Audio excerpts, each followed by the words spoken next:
you should be aligning time frames if you're a scalper. So if you're a scalper, you should be looking at the M15 chart. After the M15, you will look at the M5. And then finally, after the M5, you will look at the M1. So all three of these markets will work together. So the M15, this is where you will look for liquidity. So whatever liquidity pools there are, you will look at it on the M15. Then you will refine it on the M5. Then you will enter on the M1. So let's look at this as an example. Okay, so this is an example on NQ on the M15 chart. You guys can see that we have sell side liquidity below this low. So this is what we took. We took the sell side liquidity, and then what is the next area to target? That is the buy side liquidity above these highs. So after the M15, you can then go and refine this setup on the M5. So as you guys can see, this is the M5 chart. All you want to be seen here is price to disrespect this bearish fair value gap.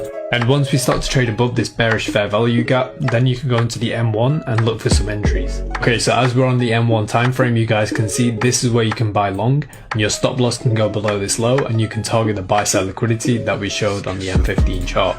So this is a 1 to 2 setup, and let's see how it plays out.